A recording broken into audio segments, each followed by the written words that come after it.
Hello and welcome to episode 134 of Checkpoint Chat. My name is Alessandro Barbosa. I'm joined as always by Matthew Figueira. Shaking my head because this is take two, guys. I messed up. We had this lovely intro recorded. We were like 9 minutes in, and then Matthew's like, I haven't recorded the video. This is proper Inception though, because we spent those 9 minutes talking about the challenges of getting the video aspect of this podcast right, and here we are talking about the issue of me not recording, the teething problems. I mean, it happens, but we played ourselves. Good thing I picked it up at the beginning, because if I didn't, that would have just been... I'm just so glad, because if it was like an hour in, I would have been so much more sad. Like, I think you would have been... The thing is, I can't be mad, because like you're doing so much production your side. Like, I'm sure it's not it's a that difficult. It's literally like I have to hit record and change scenes like twice through the episode. But it's funny because I was telling you that I look at my OBS to sort of gauge where we are in terms of length of the episodes. And like, okay, our intro's about like 8 to 10 minutes now. We should, sort of transition into the actual show. And then I noticed the time was on 0, and I was like, oh, okay. Something's wrong. That's not okay. I let you speak for like a good 15 seconds. I was like, as soon as your thoughts is finished, I'm going to tell you. But you just carried on. I was like, I have to cut you off. I'm not recording. I'm so sorry. I'm glad you let me finish my sentence. Well, now I'm paranoid. I'm like, okay, is Audacity's recording? OBS is recording. I can see you. Everything's right. It's all good. Everything's okay. We're all good. Yeah. Well, what's the worst case is that people don't get a video episode. Sorry. Yeah. Visual ASMR people. There's a possibility that one day I'm just going to forget to record, and everyone's going to hate me. I've just realized that because I'm moving next weekend, which means I won't be on an episode next weekend. Maybe there'll still be an episode. I don't know. Matthew's trying to coax Lenska into doing an episode with him. So I mean, she has played a game that neither of us have played, and she says to me that she gets so nervous, and she has huge admiration for us because when she hears us talk, we just do it so well. And I'm like, that's very kind of you and very flattering, but you also speak very well. Yeah. I mean, I was telling you that she did a presentation about a week or two ago to about 50 people online. And when she was done, she was like, wow, was it to 50 people? That's a lot. Okay. So when she was done, she's like, no, that was, I was so nervous, and I spoke too quickly. I was like, no, I thought you sounded really great. And then her boss and a whole lot of other people listening were like, no, you spoke so well. So it's like, good. You're your own worst enemy. I think a lot of people... Listen, she serenaded you at your wedding. She did. What can I say? I think if she can do that... she did in front of 100 people. Yeah. Yeah, exactly. So... We'll see. Yeah, like I'm not promising anything, but there's a slim chance we might have a quick special episode next week, but if not, it's because Alessandro's packing his bags. Yeah, I can promise you I will not be here next weekend. He's leaving. I tried to tell him to like a GoPro recording. Nah, fam. Does one have one box in his head and record as I'm like walking around and packing boxes. So like this as week, I'm driving. I played. God. It's gonna be a mission as well, because like we're not on the ground floor, we're on the first floor. Oh, so like boy. Carrying all that stuff upstairs. Do you have a moving company? So we found this company. I'm not going to say what the company's name is because, hey, advertising. Moving.co.za. Yeah. It's like this company which is sort of like an Uber for moving vans. So I could choose like the size of van I needed, and then the how many people I'd need to help out, and then like put the points, the distance, and it's like, cool, this is your quote, and we'll assign a driver to you like an hour before. And that's the only thing that has me a bit like worried. That is, yeah. You can't like book a driver. Yeah. Listen, it was way cheaper than anywhere else. Like there were some companies quoting me like 5,000 rand, and I was like, no. It's like that's that much. I mean, I don't know how much rent you're paying, but I'm gonna thumbs up and be like, that's half a month of rent. Holy hell! It literally is half a month of rent. So, yeah, no. Just move in 2 weeks later, and you can afford it. Yeah, and I've only got a Polo, so I can't carry like tons of shit. Oh my God. even if we got a trailer, like I can't pull a lot of things with that car. Like it's just not going to happen. So all I'm hearing is premium material for a non-gaming podcast of like. Of course. Today's episode of Checkpoint Chat is about the dangers of moving with Uber moving, whatever the hell the company is called. The whole reason I got into this moving thing was because I just realized this is the last week that there will be a Paw Patrol on this episode, and my door's closed, so there's no Paw Patrol happening. Damn. Yeah, but I will have a cat in my new place, so we'll have Paw Patrol. Paw Patrol. Oh, no, I need to get my cats posed. What is actually funny is that last week, for the video watchers, you can see my outside area. There's a wall there that Lupin often just patrols across. So every now and then you might see him just walking along there. Nah, he's coming to scope you out to kill you. No, that happens in front of me, off camera. So I have no visual evidence. He's like, I will murder you if you don't feed me. Like, okay. I only realized after watching back the episode last week that Shani was moving a lot behind me last week. She's not here today. But she was like on the couch. She's on the couch there. I'm waiting for her head to pop up. Like, no, hey. She's definitely not. How's it going? Yeah, I think it was funny because at one point, I think the first time she got up, she was just like doing a thing. Then she's like, she like there's something happening. Oh no. That's hilarious. Because she's used to it being only like just audio, yeah. Obviously. So she can like move around pretty, stealthily and not be inside a shot. But now do her thing. Completely different. But enough of that. This Checkpoint Chat, talk about video games. As always. Sometimes talk about video games, Well, problem is I haven't played many video games this week because I've just been so busy at work and so busy planning this move and so busy with other things. So like very, very briefly, I touched on a little bit of Sekiro last night again, and I finished Blue Fire. Blue Fire.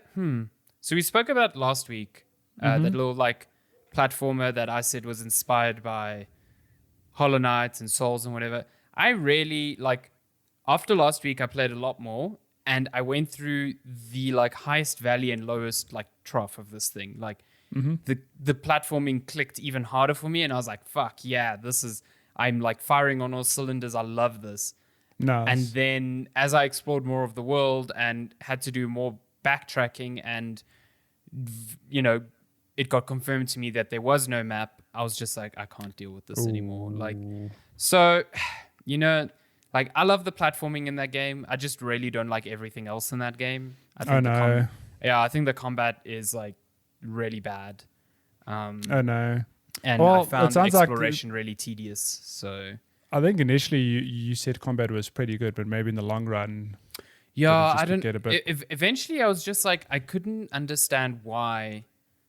Like, so when you block, if you block and you get hit, you expect to be pushed back a bit, right? In this, it just throws you. It's almost like you've been attacked, but you just haven't taken damage. So like in a game where you can fall off so many places, that is ridiculous. Oh no! Like I will climb a huge tower that takes a few minutes to get up. There's an enemy on top. He'll hit me once, and I'm blocking, and I'll just fall to the ground. I'm like, I hate why this. You like this? Yeah. And then if you parry, because if you time it right, you can parry, it slows down time, but it slows you down like drastically as well. So by the time I can even close the distance and get a hit in, it's back to normal speed. So I'm like, well, what's the point then?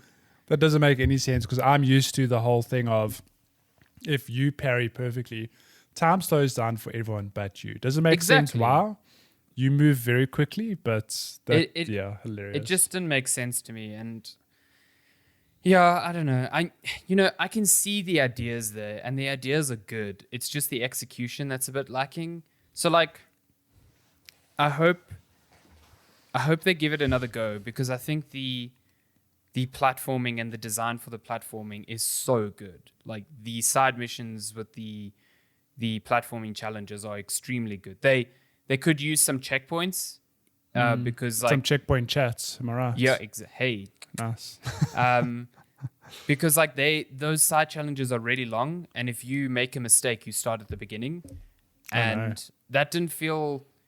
Yes, it's punishing. Whatever, punishing games are that, but it just felt annoying, especially on.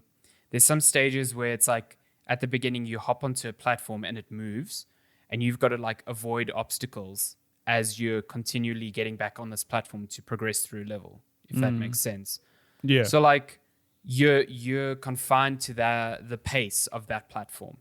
So if you restart, you like get on the platform, you're like, oh, you can't speed through the areas that you know how to do now. You still got to wait for this thing to move with you. And I was just like, it should just have like a checkpoint halfway through or something. You know what I mean? It's the Mass Effect with long elevator rides. Yep.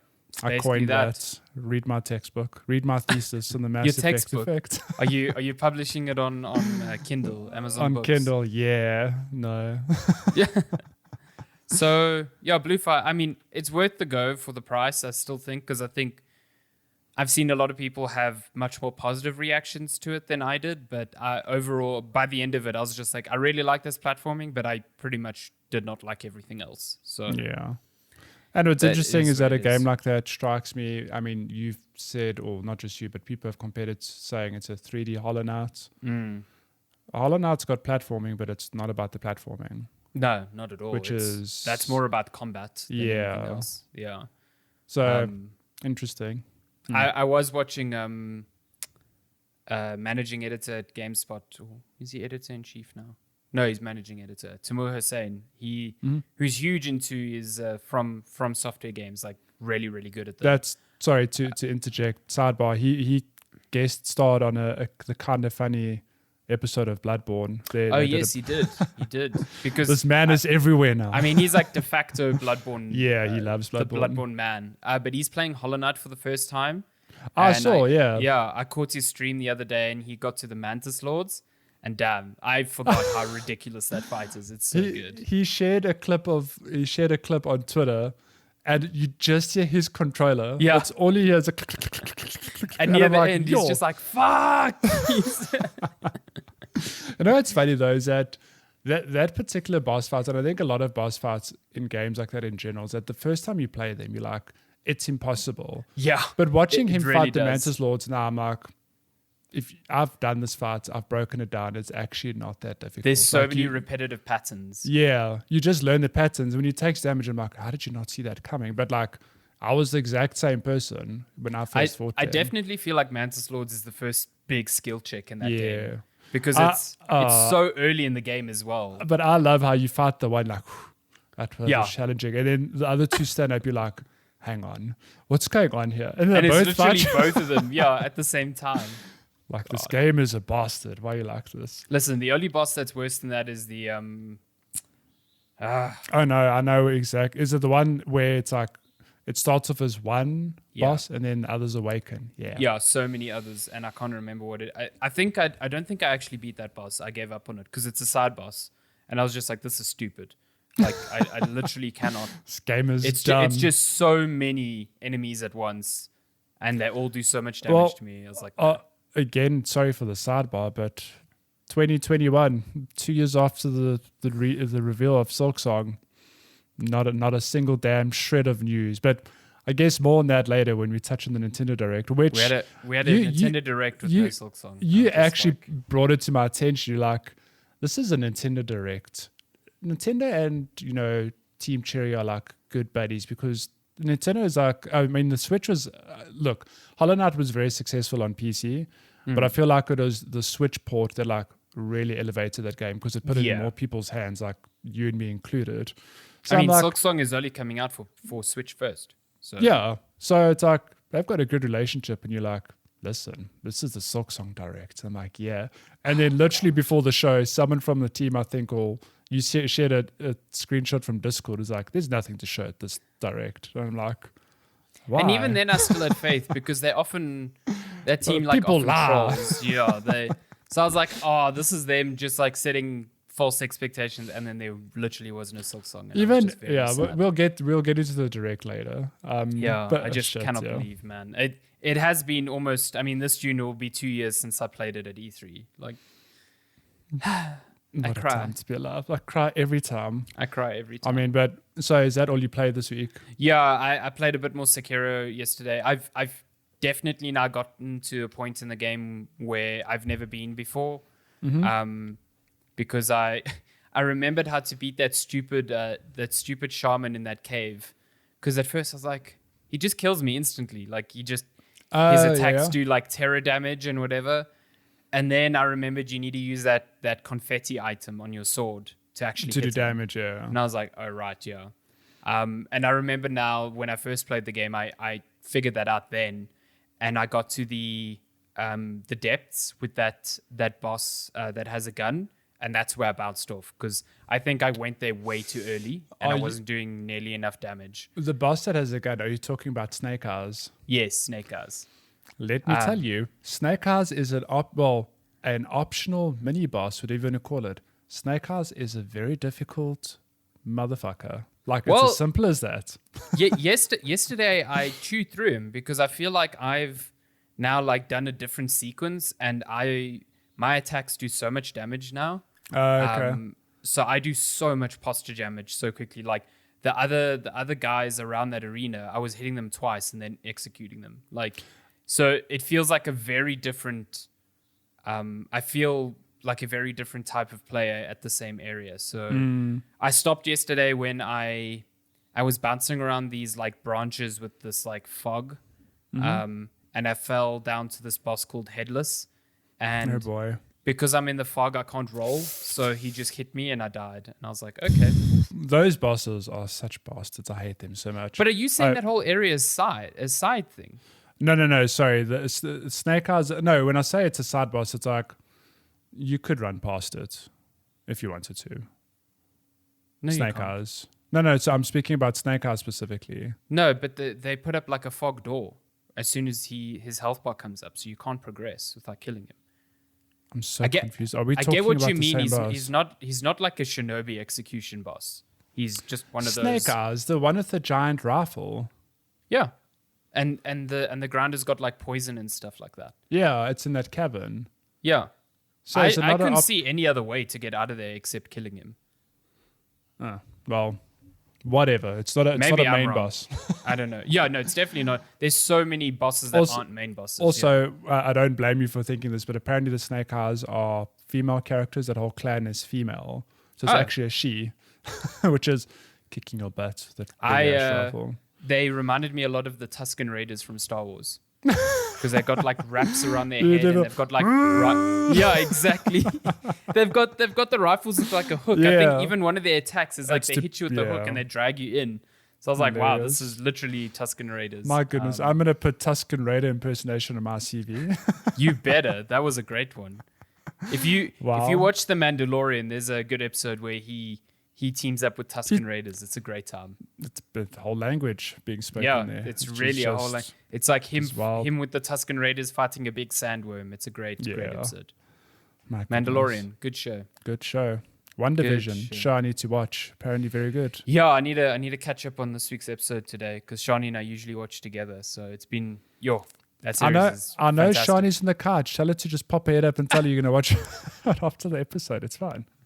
We won't judge. It's okay. She can appear in the podcast. Anyway, that's all you've been playing. Yeah, that's all I've been playing. I mean, I'm going to be playing Valheim this weekend. See what the fuss is over that since it's selling like gangbusters. My goodness. So what have you been... Oh, I also played a bit of Super Mario 3D World, but I basically only played the levels that we played on stream. Because obviously I don't have that progress. So yeah, nothing new on that front. But it is fun. Good game. Good Mario game. Did you play 3D World and Bowser's Fury? Or I haven't had the time to give Bowser's Fury a go. Okay, so you're just doing 3D World. I also charged my PS Vita yesterday because I'm thinking about playing Persona 4 again. Oh my goodness. This man has not played Final Fantasy VII Remake, about to jump into a JRPG from yesteryear. And it's like 100 hours, that RPG. It's so long. My goodness. Well, I have not played any more Super Mario 3D World or Bowser's Fury because I refused to play either. Well, I refused to play either until I wrapped up Astral Chain, which I did last night finally. Look at this man finishing games. And let me tell you, Astral Chain is a really good game, and I'm shocked that not more people have played it because, well, it makes sense. I mean, it's a Switch exclusive. maybe a lot of people don't know about the studio or this game specifically. Maybe they've never played Bayonetta or it just doesn't appeal to them. But as far as character action games go, I think Astral Chain is some real good fun, and I sincerely hope more people do play it. Like, I feel like it's just this gem flying under the radar. Look, it's not perfect. So like the whole premise of the game is you're a cop, part of a force called Neuron, and this whole task force essentially exists to stop, I suppose, invasions from the astral plane by these creatures called the Chimera. Yeah. And that's really the basic premise in a nutshell. But let me tell you, this game goes places. This is not the same astral plane as the one you see in Control. In Control, it's a very different this is astral plane. Astral plane's like some, I don't know, just some other dimensional place. It's like a void world. It's just the other world. Yeah. Where Chimera are just these big monsters, I guess. And they tend to, well, I suppose that there's more to the story than that, in that the whole of humanity has been pushed back to one location called the Ark. Because I think the whole world has sort of fallen to the Chimera. And Ark is sort of like the last stronghold, this mega city is it on like a big island, I guess, somewhere? Yeah, if I remember correctly, it's something like that. Yeah, and, you part of Neuron are just there to stop them from invading. And it's quite an interesting thing, because I don't think I've played a game like this where, normally games of this nature where it's like there's a big bad enemy and you're part of some, elite squad or warriors, whatever. But they've dressed it up as like, no, you're part of the police force. This is like a police story where you investigate crime scenes, and in between all the combat, you're literally solving these like very bite-sized mysteries or side quests, whatever. You actually do like very brief detective work. Yeah, how does that work again? It's sort of like you get clues and you've got to go to certain areas. I think it might frustrate some people in that if you're coming just for the action, it's broken up by narrative and walking around and solving some cases. And like you said, you'll get clues. And so, for example, you'll be plonked into a mini hub world and you'll go talk to people walking around, and then someone will be like, oh yes, I saw a can floating in the air, like as a very dumb example, okay? And then you'll get a keyword of like a can floating in the air, and you'll put that into your... It's like, sir, are you on drugs? Are you on drugs? And then you basically just use this along with a... what is it called now? I've gone blank. You push a button you have like a scanning system. Jeez, I've gone completely blank now. You can put it on to sort of survey your surroundings to get more clues, or to sort of pinpoint you or point you in the right direction of, how to solve this case. But that happens between the main meat of the game, which is really just you fighting against the Chimera. But what makes this game different to any other character action game is that you actually have, I suppose, are they Chimera as well? You have a thing called the Legion, which is essentially like a big monster. Captured Chimera. Yeah, it's a captured Chimera that you use to help fight them off, and you control it with a How problematic chain. Is that? Big shocker there, an astral chain, some would say. You're killing other Chimera using your Chimera. I think my goodness. The only reason you can see the Chimera is because you're leashed to one of them, or something like that. I don't know. The story. I need to go do some reading, because the story goes places, and I'm like, I don't know if it answers everything. Like, They do this whole setup of like, you very special in that so your task force all have their own legions, right? But very early in the game, they lose all of them. You're the only one for some reason who can still control your legion.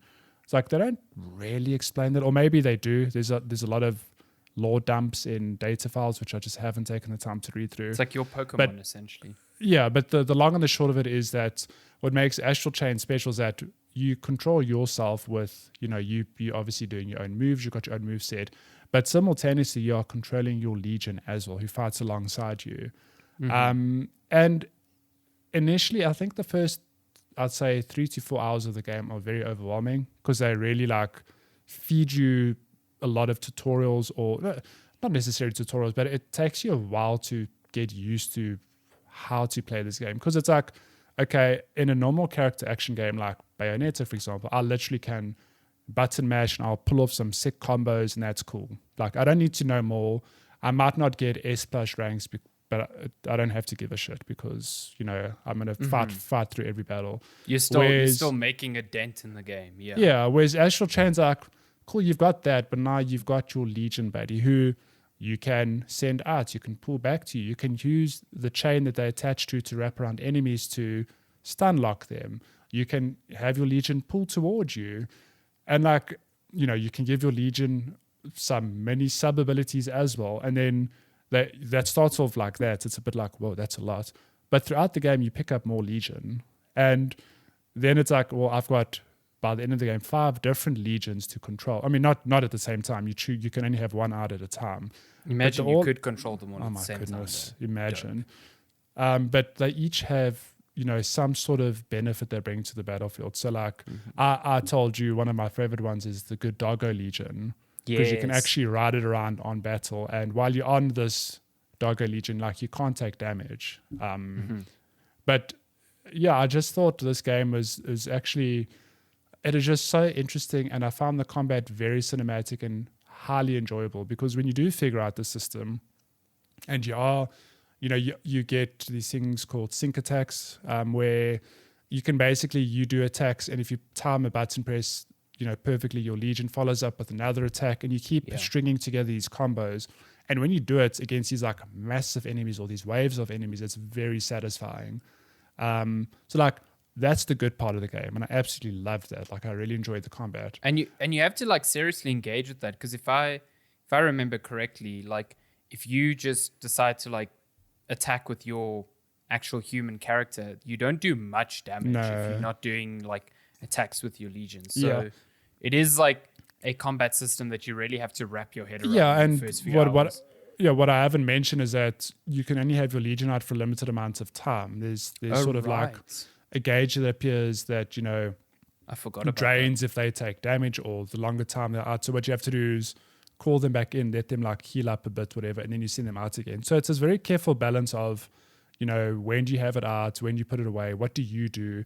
And when you get your head around it, like, it is a lot, I found, to get around in the first place. But when you get your head around it, it's like immensely satisfying. Like, the combat, I'd love to see a sequel. I don't know if we will get a sequel. I don't know how this game is sold or if there's a demand for it, but I feel like... Yeah, I'd like to see a sequel to this. Yeah, I feel like the combat was it was just different and interesting. And like I've said, when it works, it just works and it feels so good. But like, that's the good stuff of the game. You know, and solving the, like I mentioned earlier, solving the cases on the side, I found like it broke up the combat. I thought it was quite cool to walk around and solve these sort of mini cases, but it like, that might put some people off, whatever. But what I really did not vibe with in this game is the story, because I mean, it's fun. It's just like the typical, you think that you just, you know, you're part of this squad called Neuron, but then there's some bigger force at play, and then things just escalate like wildly. And by the last chapter, I was like, what is going on here? Yeah. it's just crazy. But I mean, if you can look past that, there's really a fun character action game here. And I would highly recommend Astral Chain to every Switch owner. It's just good fun. And, you know, don't sleep on it.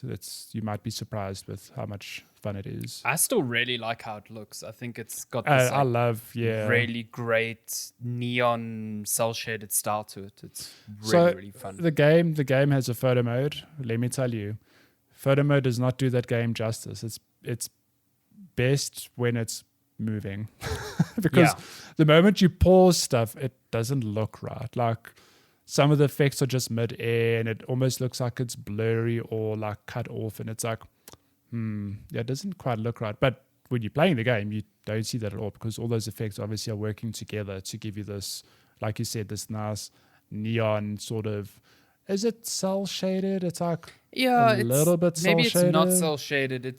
But it's got like, I feel like everything's got this bold outline. Like a black marker was taken to a 1 point line, and they were like, "No, we're gonna make it 3." You know? Yeah. So it straddles that line. Okay, you got to tell me about the most important part of this game. How was Lappy's story? Oh, so we spoke about some side quests, right? Like solving cases, whatever. Find me another game anywhere in the world where, I don't know if you remember this, there's a side quest or an ongoing side quest where the toilet at the police headquarters at Neuron HQ, okay, it's possessed by a spirit. I never finished that quest, whatever, but every mission you go out, you find like a toilet paper substitute, whether it's like a handkerchief or a leaf or something. Do you remember this? Wow, those are two very drastic substitutes. Okay, but do you remember this? And I don't. I played this ages ago. I don't really recall this. Okay, but if you go back to HQ, you can hand the stuff in and then this spirit in the toilet thanks you and gives you like a reward. I'm like, what is this game? Oh my God. But yeah, sorry. So that's one of the like optional side quests. But the other one is, you know, between solving all those cases, you have Marie, who's a police officer working at Neuron as well, who runs around the headquarters as a good dog mascot called Lappy. And let me tell you, it's some good, wholesome WTF fun. I just love it when she breaks in and out of character and she's like, all right, I'm dressed up as Lappy. And then like she goes back into that persona. So funny. But there's also many instances where like she thinks nobody knows. Yeah. She's like, no, she thinks everyone thinks Lappy is real. And she's like, no, I'm not Lappy, please. I think Astral Chain is this, I don't know, this big package with a lot of random stuff thrown into it. But like a lot of it really good, some of it bad. But I really had such a good time with this game. And it's actually a lot longer than I thought it would be. I mean, when I started it, I was like, yeah, I need like something to keep me busy until Mario and obviously Monster Hunter coming in March. I'll play this 10-hour game. I just assumed it took me like 25 hours to finish this game. It's like not super long, but it's longer than you expect from, you know, it's longer than a Bayonetta or a Devil May Cry in that sense. Yeah, so. Which I was surprised. And yeah, I mean, I enjoyed it. I finished it. At no point did I go, I'm not solving these cases. I'm not giving this toilet spirit some toilet paper for this optional side quest. I do wonder if Nintendo owns part of the rights to that IP, because I would love to see that on like PC or other consoles. Yeah, just so more people get to play it as well. Give it to another audience, yeah. But I've not heard anything, and it's made by Platinum Games, right? Mm-hmm. Yeah, so they haven't spoken about anything to do with Astral Chain since they haven't spoken about anything. Yeah, they haven't spoken about Bayonetta 3 either, so maybe who knows, Bayonetta 3 is on the back burner because Astral Chain's getting the HD remaster for consoles. I don't know. My God. But yeah, that's and besides Astral Chain, I've been playing Minecraft. I've been down the Minecraft rabbit hole. I'm actually going to finish that game. So like I've told you, which I don't think you knew, and I don't think a lot of people know, is that Minecraft has an official ending now. The Ender Dragon. Which is like, it's an ending in that you get credits to roll. Like Minecraft doesn't really have an end. But my friends and I are sitting about, you know, just fighting the Ender Dragon so I can say that I finished Minecraft. I'm just having a good time with it. We've got a server where we just do stuff, you know, build stuff, hang out, do a whole lot of random things. And yeah, I'll probably talk about it more next week when we've actually quote unquote rolled credits on it. I assume that this ending, it's only present in the survival mode. Yeah. Or you play in survival mode, obviously, right? But tell me, like, do the survival elements become almost trivial the more you play? Yeah, I mean, you almost like food's really not an issue in that game. You can plant crops and you just have infinite. But it's more like the potatoes. Creepers.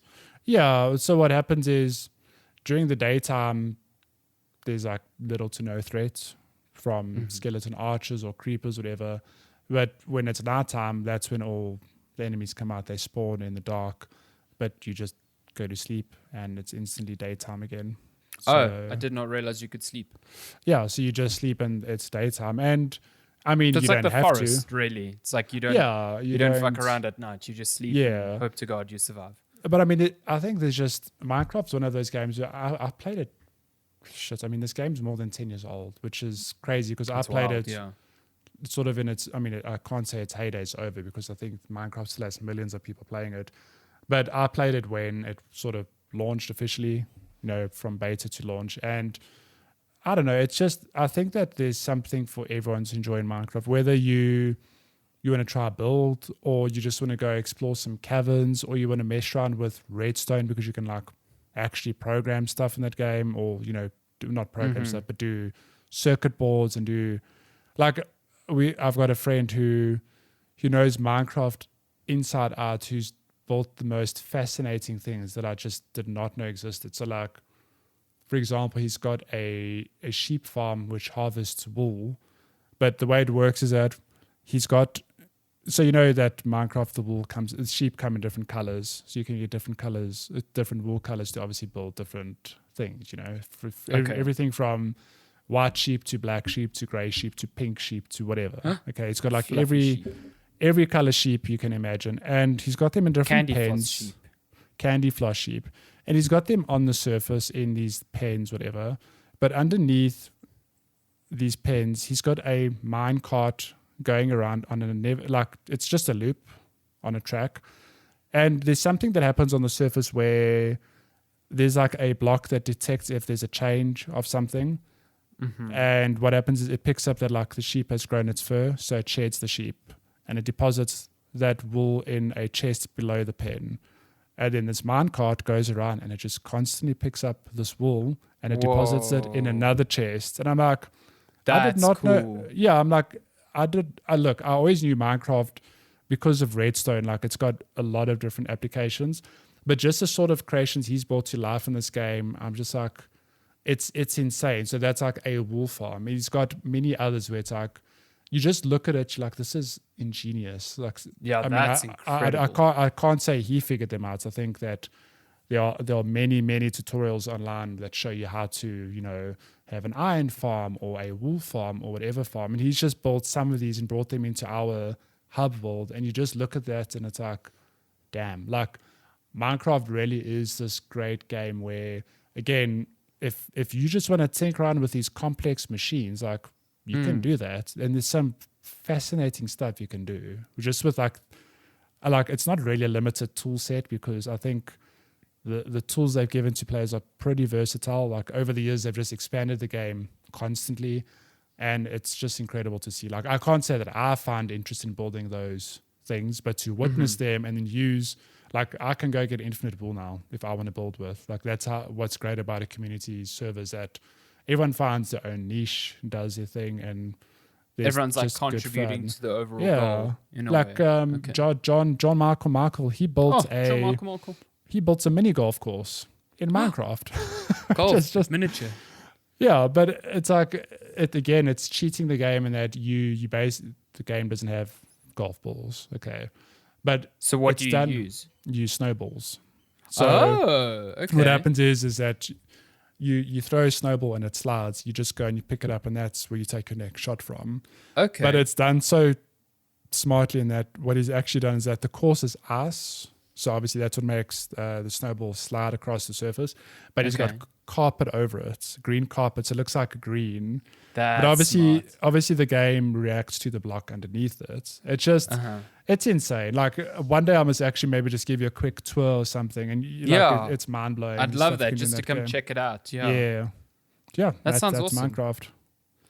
Some good old Minecraft. And you installed some nice. You're playing the Java version, so you don't have that sweet RTX, but you installed some officially. mods. Well, I only installed a shader pack, and what's so interesting is that I have #humblebrag, I have a pretty power PC. I'm very fortunate. I have, I wouldn't say it's the top of the range, but it's definitely upper mid-range PC. I've got the shader pack installed and it makes my PC lag, and I'm like, Wow. There's a lot of stuff, but the shader pack's got tons upon tons of little tweaks and settings that you can fiddle with. But yeah, it makes Minecraft look super pretty. If you don't like the blocky aesthetic, you get texture packs for that, but the lighting is just incredible. It gives you that good lighting, yeah. Yeah, you get that amazing sunset. Yeah, and it's feels like ray tracing that I look at the lake in our village and I'm like, look at all the buildings reflect on that. And it's just, it's a good time. I can't wait to try the actual ray tracing pack because it's like, it's proper transformative to that game. It's something else. It's wild. And it will make your PC scream. It's like, please stop torturing me. Please, no. Well, I was lagging, and what actually solved my problem is that, I mean, like I said, there are tons of different settings in the shader pack, but Minecraft's customizable enough to the point, like it's done intentionally for, to make it accessible to even those who have like a potato PC. The game's 10 years old, 10 plus years old, but it can it runs on like phones and but it can still be devices, demanding depending on your settings. So I found the setting that sorted my problem out is that you can choose how far you want things to render. And I just lowered it because mine was stupidly high, and I can't see I can see look into the distance. I can't see mountains super far, for example, but my game runs like buttery smooth now. It looks pretty. So there's that. Nice. That is all we played. Should we move on to game releases then? Yep. Why not? Cool. So we're looking at game releases between what is today? 20th of February to the 26th of February. So it's the last week of game releases in Feb. Can you believe it? Where do you source your list of game releases? Oh, I get it from VG 24/7. They for some reason have just a really good list of games. Nice. Let me pull that up.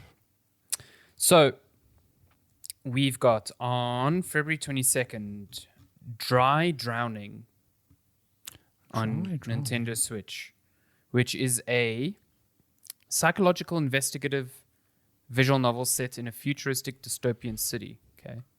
Follow the story of Mordred Foley, unscrupulous private detective haunted by his dark past, and look into a series of macabre serial killings inspired by Greek mythology. Wow, there's a lot going on here. My goodness. It's got a lot of good reviews. I'm seeing here 8 out of... that can't be right. 8 out of 10 from Eurogamer, because Eurogamer doesn't assign scores. That doesn't make sense. Except this time, the game is that good. Unless this game's like actually really old and it was like... Maybe it's a port or... Yeah. Anyway. It's out on... I'm reading the description from Steam. And it released on Steam in 2019. So now it's coming to Nintendo Switch. So if you're down for something dark and dreary on Switch. Nice. What isn't dark and dreary, though? Persona 5 Strikers. Woo! Oh, boy. February 23rd. Coming to PC, PS4, and Switch. I'm so stoked for this. This is a spin-off to Persona 5. It's it's a Muso game, you know? It's Muso, big game. Yeah. So like Haru Warriors Age of Calamity and Dynasty Warriors, obviously the OG. But it also acts as a sequel story to Persona 5. And based on the reviews I've read, it's far more story focused than something like Age of Calamity. So interesting. I am very excited to play this. I'll probably pick it up on PlayStation though, just because that's where I play my Persona 5. So yeah. It's the home of Persona. On February 23rd as well, we've got Curse of the Dead Gods, which, if I'm not mistaken, is a roguelike. Curse of the Dead Gods video game. The Dead Gods. Let me see. Curse of the Dead Gods is a... Is a something. Yeah, sorry. I was reading the description and then it changed. I don't know what happened. Oh, it's in early access currently, but I guess it's launching for real on the 23rd. Okay. I don't know. It says is a passion project and one with a huge variety of possible development directions. I guess that was the early access pitch. You seek untold riches, eternal life, divine powers. It leads to the Sekursa Temple, a seemingly infinite labyrinth bottomless pits, deadly traps, and monsters. Yeah, it looks very roguelike. The art style is really nice though. It's got this like, it almost reminds me of Darkest Dungeon, but also like Torchlight. Yeah, like I actually really like this art style. And it's got some pretty positive reviews on Steam. Yeah. 2,160 overall. Damn, positive. yeah, I really like this art style. I'm keen to give this a go because this has made an impression on me. This looks really cool. Yeah, use weapons, environment, your brains, and skills to defeat the temple. Play your way and turn curses to your advantage. Stuff like that. Yeah, looks fun. All the good stuff. Then we've got Fights in Tight Spaces coming to Steam Early Access. This is a cool game I've been seeing knocking around for a while. It's a sort of like... So, like, you know all the fights in John Wick? Mm-hmm. They feel like very choreographed fights in that sort of way. So this takes ideas from that sort of concept, and it's a deck building game. So you control an avatar on screen, and he's engaging in like fist fights with people, so almost like Super Hot in a way. But your moves are dictated by cards you put down, and then it strings them together to create like a choreographed like fight scene. Thing. Okay, it's really cool, very like stylish, and a very cool I think adaptation of like deck building in a way. Yeah, this style reminds me a lot of Super Hot. Just that whole black, red, like and monochrome white. and then red. Yeah, so that's coming out in Steam Early Access. I think they've put out a bunch of demos during those, those like summer game fests where there's like a bunch of demos on Steam for like 2 weeks. Yeah, it's been out there in demo form for a while. So keen to see it come. This is quite an interesting premise. I think it's very clever. Yeah, and if I'm not mistaken, it's something that Mike Bithell, like I don't know if he's helping with publishing of it, but I know that his like business partner Alexander Sawinski is constantly talking about this game, so I feel like they're involved. Yeah, in some capacity.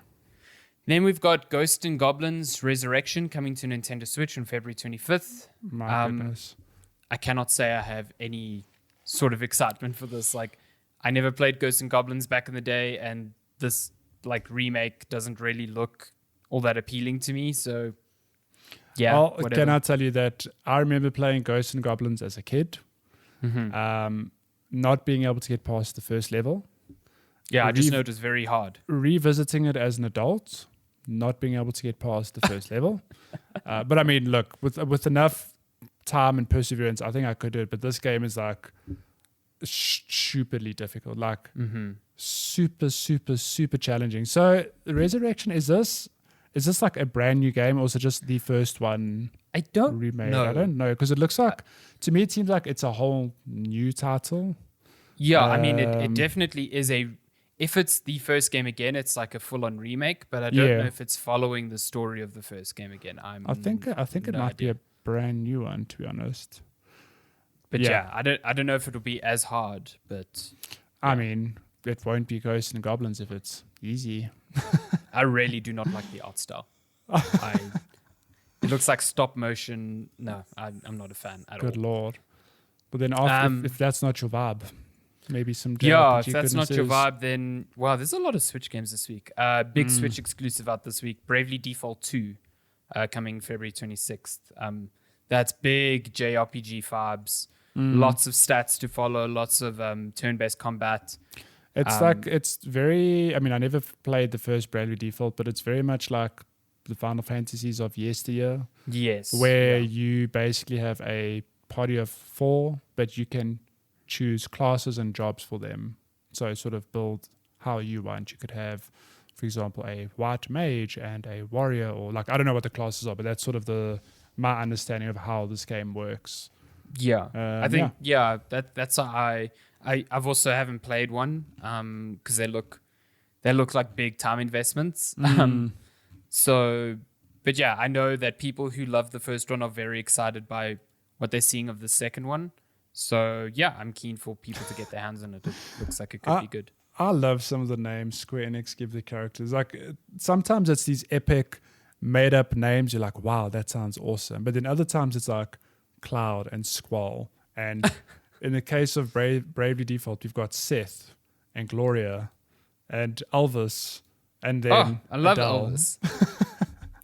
Which is fine, but it's like not at all fantasy-inspired names, you know? No, definitely not. But I know what you goodness. mean. Yeah, Yeah. Squeenix. They love doing that. Squeenix, yeah. Okay. That's it for this week. Game releases. That's it. Shall we get on to some gaming news? Yeah, because there's a lot of that. Should we start off with some good old Nintendo Direct? You know, let's keep with that Switch news. So Bravely Default 2 coming out this week. You might have seen that it made an appearance on the Nintendo Direct as a little reminder. The first big Nintendo Direct in nearly 2 years, like 18 months. Yeah, this was the first, like, you know, they've been having small little showcases for individual games here and there, but a proper hour-long Direct hasn't happened since like E3 2019. So it's wild that it's taken this long, but we got one, and it was fun. It was a Direct. Yeah, it was fun. Again, I'm mostly disappointed because they didn't touch on a lot of the big games that they've already announced. You know, like people have been waiting years for updates on games like Silksong and Bayonetta 3 and Metroid Prime 4 and Breath of the Wild 2. Even Breath of the Wild, yeah. And Breath of the Wild at least was mentioned. Like Enuma was like, hey, I'm pretty sure you're wondering what's happening there. We'll have more news later this year. It's like, right out the gates. You could almost, if you just listen carefully, you could hear a collective sobbing of Nintendo fans. When you could hear that sigh globally. You probably are expecting a Breath of the Wild 2 update. Unfortunately, you have nothing more to reveal at this stage. Everyone's just like, but this is what we waited for. Yeah, this is literally... This is the end of the second last thing before the end of the Direct. But let's go to the top. Nintendo out here trolling, well, not Nintendo, the Smash team. It was so everyone. funny. It really looked like they were like making some new Xenoblade content, and then out of nowhere, it's like, I've been asked to join the fight, and it's like, oh god. It's just like, look, I don't mind Smash. Like Smash is a real big lineup of characters, but it's always amazing how the last few times have felt like it seems like it's teasing some bigger project. Like, wow, I can't believe Nintendo. Like, even the ARMS one, for example, people are like, wow, maybe ARMS is getting a sequel or new content. It's like, no, ARMS is just coming to Smash. Like, hey, that's cool. This was like 100%. Wow, people who played Xenoblade Chronicles 2 probably like, oh my god, my favorite game, getting more content. And the build-up was long, hey? It was like 2 minutes before they finally were like, they do like these full-on character. cutscenes. It was, the dedication to the bit is amazing. So it's incredible. Yeah, it's Xenoblade Chronicle 2's Pyre, and I think it's another character. I think you can switch between them at any time. As Mithra? Yeah. Maybe. I've never played Xenoblade Chronicles, so... I played Xenoblade 1.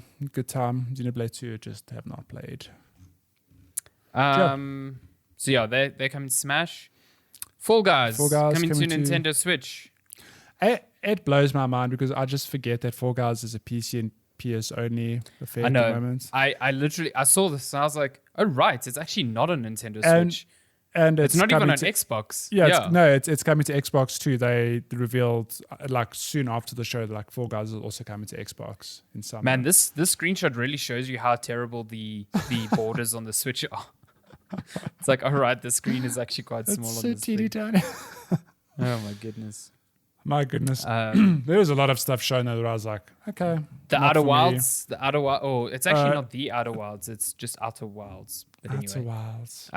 It's coming to Switch. That's not the RPG from Obsidian. Outer Wilds is the time looping exploration game from Mobius Games, yeah. Which I still need to get to. 2019's best game that not as many people played. It's seriously incredible. I need to play it. I would advise not watching that trailer because they spoil so much in that trailer. Can I tell you that I watched that trailer and I saw your tweets about it. I don't remember much from that trailer. Good. Because holy shit, they really just spoil like the overall premise of that game, which is part of the fun in just exploring. Like, wow. Do not watch that trailer if you are interested in this game. You must also remember that actually a lot of trailers do spoil a lot of content, but it might mean nothing to you out of context. No, but the thing was the voiceover from the Nintendo person, where he was like explaining the mechanics. Oh no! Like, okay. A lot of the mechanics he was explaining were like things that you are meant to discover on your own. Okay. Well, good thing I wasn't watching with sound at that point in the direct. Yeah. So. It wasn't the visuals, it was what he was saying over the visuals. I was like, good lord, stop, man. My goodness. Samurai Warriors 5. Cool. Another There's 5 of game. them. Did not know that. What more can we say? It's in the name there, okay? It's another one. You get a Famicom Detective Club stories. Cool. Again, no idea. Legend of Mana, which is cool. I guess it's a remake I've never played Legend of Mana, but people always get so excited about it. Yeah. So that's cool. That's the enhanced version is coming to the Switch. Cool. Monster Hey, Hunter Rise Mario got a new Golf. trailer, but Mario Golf. I mean, it was bound to happen, right? Alessandra's doing a little dance here. Listen, I love video game golf games. I don't know why, but especially like arcadey ones, they're so much fun. Like everybody's golf, so much fun. Real good, yeah. And I really liked Mario Tennis Aces. Was it Aces? Yeah.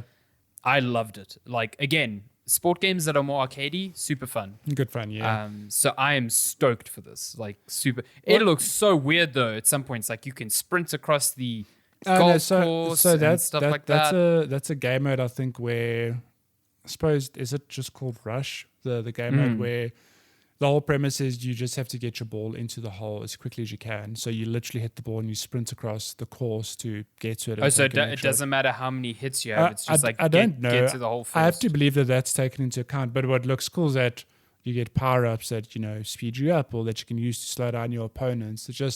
It seems like a fun side distraction from, the real meat of the game, which is some good old golf. Oh, it's just, like I said, arcade sports games, they get the parts of the sport that are the most fun and like accentuate them and like dial down the downtime on them. So like golf is so much downtime and it's so technical and it's so boring and but video game golf it's mini golf, very fun. Very, very fun. I do like seeing Toad in some golf uniform. Yeah, it's amazing. Smart. Yeah. Okay, so that's coming out soon. That's in June. That's isn't it? June, I think. Yeah, May or June. June 25th. Sweet. I'm excited for that. Okay, we're gonna rattle off some quick announcements. Capcom Arcade Stadium. No idea what that is. Stubbs the Zombie Rebels Out of Pulse. Apparently, this is an old Xbox game, which is now owned by Embracer. That's why it's just being revived. Just being thrown there. Tales from the Borderlands. Did you ever play Tales from the Borderlands? You know what? I didn't. And I've always heard that it's really good. Maybe I should. It is real good, yeah. Tales from the Borderlands. I own it on PC, so I should just give it a go. Yeah, it's like, did you like Handsome Jack? Like as a villain? Yeah. Like, he was fun. He was good in that the first game had almost like no villain. So I like that he was in the second one and he was occasionally quite funny. I thought it was quite funny. So Tales from the Borderlands just gives you more of 2 other characters. No, he definitely makes an appearance because I think this is set before one of the Borderlands or between one of them. Okay. So there's obviously Handsome Jack or is it after? I can't remember. I think it's after 2, if I'm not mistaken. There's more Handsome Jack and you're introduced to new characters, some familiar ones, and it is real good. I enjoyed it from what I remember back in the day. Yeah, I've always heard the anecdote that this is the Borderlands game with the good story. Yeah. Because it's a narrative game. Yeah. DC Superhero Girls, Teen Power. That looked so weird. I was like, there's probably a market for younger kids to play more DC heroes, but it was just like confusing to see that be a game that came out. I don't know. It was bizarre. That was followed by No More Heroes 3, a franchise I can't say I have anything to do with. Listen, every time I see images of this game, I'm like, I should enjoy this game because it's like this dude in this ridiculous jacket with this like almost lightsaber-looking weapon. It's a lightsaber. But then I see the gameplay and I'm like, nah. Suda 51, Followed it's all weird. by one of the weirder announcements, Knockout City, this dodgeball-esque game. That looked fun. Yeah. That looks so fun. Ridiculous. It is such a left field thing, like, because the trailer was very much like they had all these characters just doing their thing, and then they showed gameplay. I was like, oh, it's actually just dodgeball. It seems like, it looked fun. I think as like a little multiplayer distraction could be a good thing. Yeah. And then Neon White, which I've later discovered, I think I saw you tweet it out, is made by the same person who did Donut County. Yeah, I think his name is Ben Esposito, if I'm not mistaken. Which is so weird because Donut County, game about a very raccoon, different game. Game about a raccoon and giant holes. Yeah, it's more like a very chill puzzle game. Neon White is like, is it a deck building shooter? Okay, it's like so that was like the thing that really caught my eye here, is that I can't really tell what type of game it is. Like, Kotaku describes it as an anime shooter. I don't know. To me, it almost looked like you were almost on rails, and you had to like very quickly decide on what cards to play, and that would enact some shooting. String some stuff, yeah. Yeah, but it looked so fast paced. The reason I feel the same is because no one can use the analogs that accurately on the Switch. Sorry to be that guy. You're not playing with a keyboard and mouse. Don't tell me that you could like full 180 and look up and like snapshot 180 like no scope. Listen, just because you can't do it doesn't mean it's not possible. It's impossible. This was probably one of the standouts for the Direct for me, cool. Just because like it looked gorgeous, it had such a striking art style, and its gameplay just looks so unique. So yeah, I'm all in on this next winter. So that's later this year. It's interesting. And then what is Miitopia? Miitopia.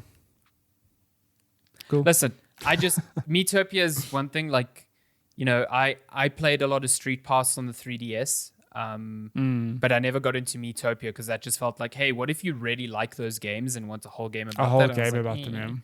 Yeah. You know, if they brought Street Pass to Switch, though, holy shit. I mean, why has the Switch not gotten a Street? Look, I know it's the 3DS is a completely different thing, but again, not, you know, let's just pretend COVID's not a thing. Okay, people are out in the wild with their Switches. Okay, it's like, why not have Street Pass? I thought it was such a cool feature. I think it would be so cool locally because I feel like Street Pass never took off here because the 3DS was never as big as but the Switch is a thing here. So I mean, I only really interacted with Street Pass when I went to E3, and like everyone had their 3DS there. So in between meetings, I just whip open the 3DS, and the only annoying thing about Street Pass is that once you had interacted with 10 people that you had passed, it stopped until you interacted with it. So like you had to be very diligent to do that. But like I still have characters on my 3DS of like other journalists from all over the world, some game developers. I know Jeff has Satoru Iwata on his Switch. That's and amazing. Miyamoto because he's Street Pass them. Yeah. Like it's so cool. It's like such a great feature, and I wish the Switch would get it. It's not though. It's not. It's getting Miitopia. So well, let me tell if you like the games that Street Pass had, then Miitopia's for you. Miitopia's for you. This is the news we came for on the Direct. We're getting some Mario goodness in Animal Crossing, and let me tell you, we're getting thwomps. We knew this was coming. Okay. Yeah. Yeah, they teased it. Yeah, I was not prepared to see a villager with a little Luigi hat and moustache in the overalls. It's so cute. And I'm like, I must have that. That is and a Waluigi. Look at that. Waluigi. All these. Well, is that Wario? Wario in the corner there. But I think Wario. Yeah. But I think there is Waluigi as well, and all these really just neat Mario items, including thwomps, coins, and pipes that you can use to fast travel across your island. Yes, so that is the most interesting part to me, because that, outside of just being a Mario thing, is like, if amazing. I just want to get from one corner to the other, I'm just gonna, pop in a pipe and then awesome. You're there, I think this little content drop is very cool. Like, and it's I look up at this coming week, isn't it? It's like 26th of February. It's out. Yeah. Sick. So it's pretty soon. So cool. Oh my goodness. And then okay, talk to me about this game. The worst named game. Okay, I know it's a working title, but still, Project Triangle Strategy. Okay, You mean so? Again, this is a JRPG. This is a JRPG coming out from Square Enix, which very much has the same visual style we saw in Octopath Traveler, which I believe is called like. I think it's the same devs. It must be, because I mean it looks like Octopath Traveler. It's called like 2D HD or HD 2D. There's some name they used to describe it. It's basically so where Octopath Traveler was a traditional, almost like Final Fantasy turn-based combat. Project Triangle Strategy looks more like Final Fantasy Tactics. Okay, so can you explain the difference to me? Because I don't know. Okay, so so in a normal Final Fantasy, you'd literally just have your party of characters and you take turns in just attacking or healing or defending, whatever. Whereas Final Fantasy Tactics, as far as I know, is very much you've got a battlefield and it's broken down into a grid. And it's, think of like XCOM, for example, or Mario Rabbit. What's that Mario Rabbit game crossover?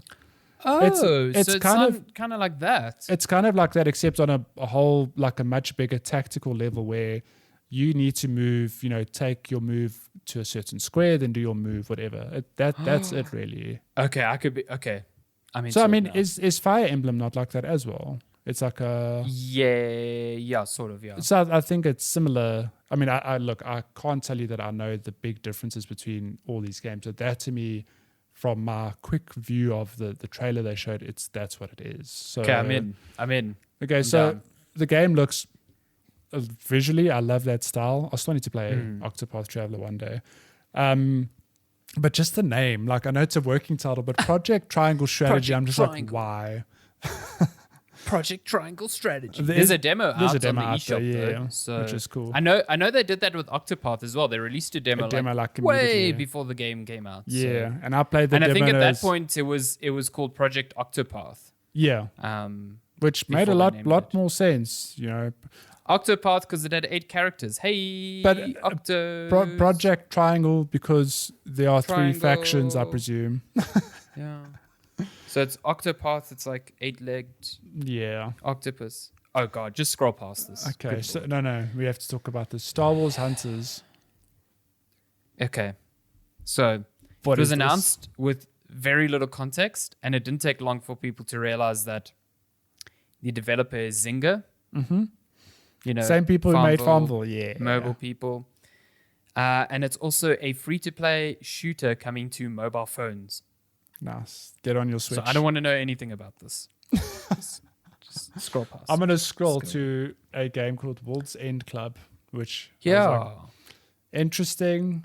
A detective story from the makers of Danganronpa. Okay, cool. I've bought Danganronpa 1 and 2, I think, because my reviews editor at GameSpot, Callie Plaggy, she loves Danganronpa and talks about how incredible it is all the time. And it seems like something I'd enjoy because it's sort of like a mix between a murder mystery visual novel and an adventure game. Yeah. So I need to get to that. Sometime. The Switch is getting the Ninja Gaiden trilogy. Cool. I have zero inclination to play any of those games. I just know that they are brutally difficult. And I'm okay. Hyrule Warriors is getting an expansion pass. Cool. It's got like 3 waves of new content coming. Yeah. Have not played the game yet, but cool. But now this is where I can't remember his name off the top of my head, but the dude who Breath of the Wild man appears on stage. Everyone goes, "Oh my god, we're finally getting if not a release date, at least some kind of gameplay showcase." And he says, like we said earlier, outright, sorry fam, no Breath of the Wild news, but we've got another Zelda for you to play. And it is Skyward Sword getting the one that I would have never guessed. I mean, because look, yeah, it's the 35th anniversary of Zelda, so like I think everyone was expecting, okay, they're going to do something similar to the Mario package, or even if they didn't do that, I'm pretty sure everyone expected Wind Waker to be the thing that was ported. Skyward Sword. When is the actual 35th anniversary? It's this year. No, but I mean, is it like March, April, I don't know. June? Because I think that it's big enough that they'll do a mini direct, maybe, or it will appear. at some other stage. I would be shocked if Wind Waker and Twilight Princess don't get ported to Switch. But I mean, I'm sure they will. Look, I can't say I've played Skyward Sword, but from what I know, it's like one of the least popular Zeldas in the whole franchise. Yeah. So people were like, It's the most divisive, for sure. Yeah, that's there's people there are people who love defend it. and then there's people who say it's like the worst Zelda. Yeah. So that's coming. I just know that it was the one that was like big on the Wii because it forced the use of motion controls. There was no other way to play it on the Wii. Yeah. But they have changed it on the Switch where they've mapped motion controls to the right stick if you don't want to use motion controls. Which, let's be honest, they could have 100% done, I'm pretty sure, on the Wii. Yeah. Probably. But it's weird because the whole game is designed around that. So your combat is designed with the idea that people are using motion. So yeah. Look, I'm keen to give it a try. I mean, I'm always down to play a new Zelda, but yeah. Yeah, and my thing is that like Zelda games, even if they are bad, Zelda games are way better than many other games, like in a lot of ways. True. You know, that's true. Even a bad Zelda game is still a good game. Yeah, that's essentially. And then to finish off the show, I'm sure this got you excited. We've got a reveal of some Splatoon 3, which... let me tell you, that trailer, when that started, I was like, shit, they're making a Splatoon spin-off, like a story-focused single player. Yeah, I also thought the way it started, but I think so we never got any... The Last of Splatoon. Did we get gameplay? Like, does it count as gameplay? Sort of. It was just like snippets of the traditional multiplayer. But let me tell you, the look of this game, though that's cinematic, it's like, if that's the style that they can put on the Switch, I don't know how it would look, like, if with multiplayer it looks madness. good. But that crisp, like, it's like lifelike, but cartoony at the same time. It looks really, really cool. good. Yeah. So apparently... it is set in a post-apocalyptic world, and that's because of one of the results of the Splatfests in Splatoon 2. Apparently, Chaos won, and that's why the world is now like an apocalyptic wasteland. But just from gleaning at the trailer, it looks like the hub city, because there's always like a hub city. It looks a lot bigger because Splatoon 1 and 2 almost had the same hub city. Okay. I mean, a lot of people considered Splatoon 2 as almost just like an expansion of the first one. Yeah. So I'm hoping they expand this like really, more in the third game. And there seem to be a lot of new weapon types. One of them you see in the picture, there's a bow. Yeah. So that's cool. I love Splatoon. I think it's just like some of the most fun I've had multiplayer-wise on Switch. And it's just like, it's also just the premise always grabbed me. It is, Splatoon 1 is the reason I bought a Wii U. Like, it's the reason I went out and looked for a Wii U when it had basically stopped being sold in South Africa. And I was like, I need a Wii U because I need to play this game. And I loved it. I absolutely love the first Splatoon. My goodness, now this trailer's not loading. Trying to play the trailer, but it's just why have you done this to me, YouTube? Okay, whatever. Love this content. It's pretty. Go watch the trailer. It's really good. That's super pretty. Okay. I mean, that is just Nintendo Direct news. That was just this other Nintendo news. Direct. Let's bounce to BlizzCon Blizzard. quickly, maybe. Yeah. So BlizzCon happened last night, and let me tell you, it was okay. Wow. Yeah. Blizzard could have skipped this year. I don't know. It's just I've fallen off the Blizzard bus, and like that's fine. It's my own personal thing. Like I feel that Blizzard aren't quite as magical as they used to be. No, however, if you are a Blizzard fan, there is a ton of content coming for you across all of the IPs, basically. So, World of Warcraft, is it another expansion? Shadowlands. Wait. You just scrolled past, I think, the most exciting portion. We were going to get there. Okay, do you want to open with that? Okay, fine. Yes.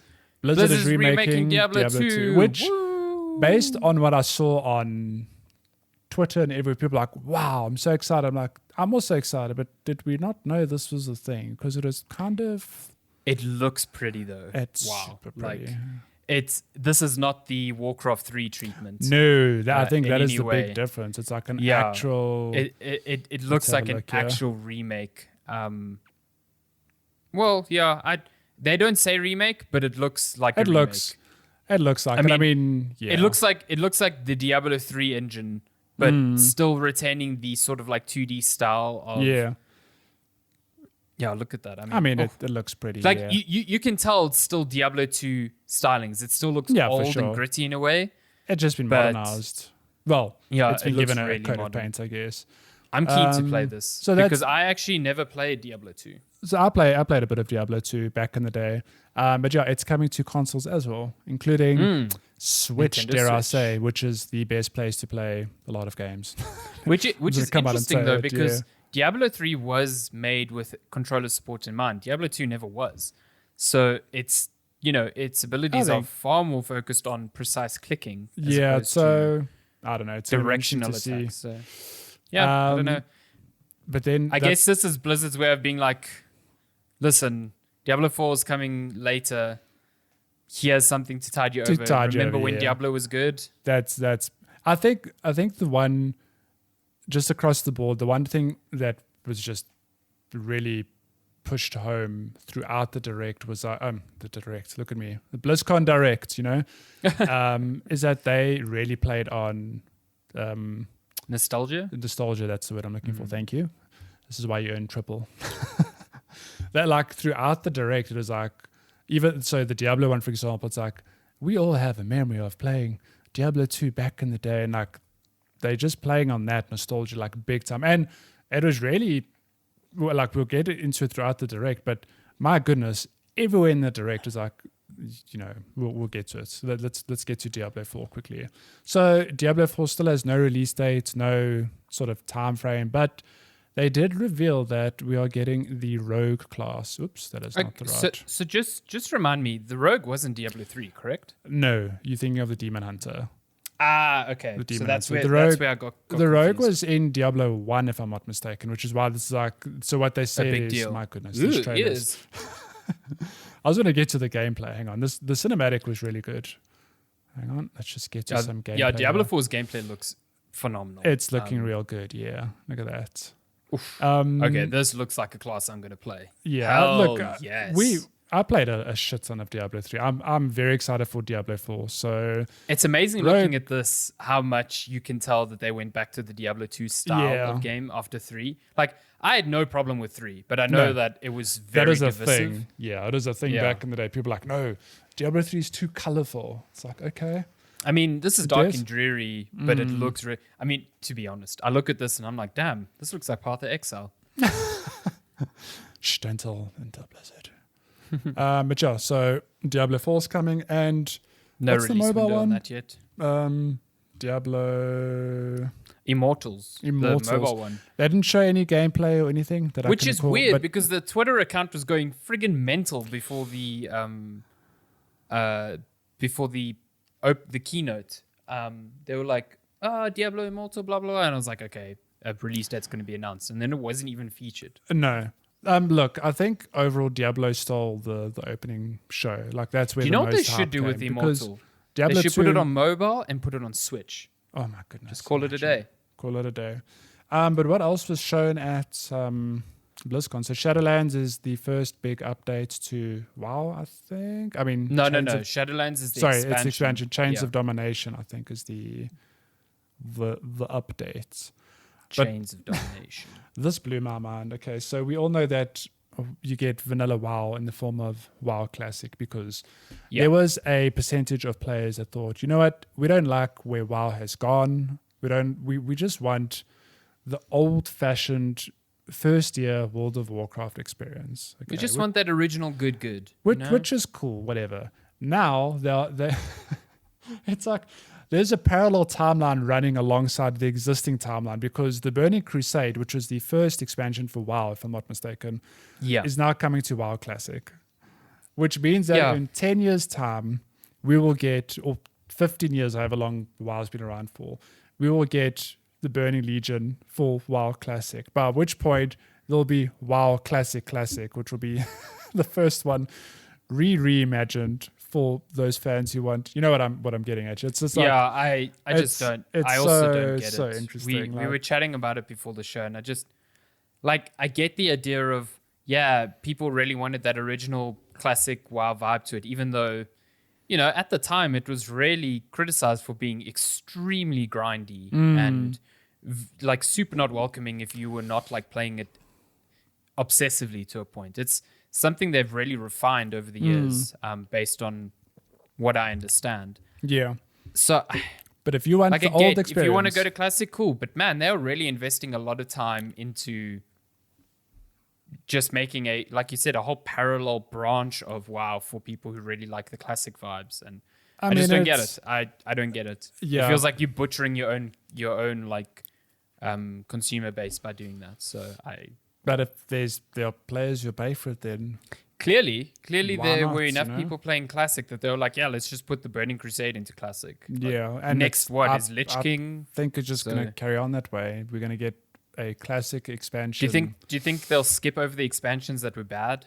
I don't know. Like I don't know. That's why I say it's weird. There's like this parallel universe running simultaneously. It's just weird. It's a very bizarre business strategy, but clearly it must be making money because otherwise they wouldn't be doing it, especially at Activision. So so this whole thing of nostalgia carries on into Hearthstone, which is getting a Forged in the Barrens, an expansion called Forged in the Barrens, which is cool. But they also announced that there's going to be a new free core set of cards made up of classics and 20 new cards, but you'll basically be able to play Hearthstone Classic, which is Hearthstone in its first year before any of the expansions came about. Again, there's that nostalgia just being driven home of like, do you want the core experience? Now, you'll laugh when I say this, but don't be shocked if at the next BlizzCon they say, well, Hearthstone Classic did so well that we're releasing the first set of cards, whatever the first expansion was, and just slapping Classic onto the end of it. Like, I'd play Hearthstone Classic because that's the only sort of Hearthstone I really engaged with. What's as soon cool as the is expansion started coming out, I was like, oh, I'm out. Yeah, well, what's cool is that Classic is, I mean, if this mode you can only play with the Classic cards, right? Mm-hmm. Which means that the game is now 100% inclusive to everyone. There's no paywall, for example, because I think everyone's on the same playing field. So from that point of view, very cool. But it's kind of hard launched, yeah. Yeah, but I don't know. It's just, I don't know. Sometimes I'm like, nostalgia is a good thing, but with Hearthstone, I'm like, Hearthstone's old now, but it's like, it's not Diablo 2 old, where it's like or like World of Warcraft old, where it's like, this game is 15 years old. You want to relive the glory days. It's like, no, Hearthstone's like 5 years old. Leave it alone for now. I remember playing it in Varsity on my phone. I don't know. And then again with the nostalgia, the Blizzard Arcade Collection, which is it's like the Lost Vikings, there's some racing game, and I've never played any of these games. And then Blackthorn, never played any of them. If you want to, you can play the Blizzard Arcade Collection. I'm good. This is my favorite wrap up on Kotaku. Then it says Metallica played a song. It was fun. And on Twitch, it had to be overlaid with other music because Twitch's own DMCA system was going to flag Twitch's own stream of BlizzCon. What a fucking mess. Weird. And then Overwatch 2, just not at all present in the opening. It was there on a panel afterwards where they showed off 2 new maps.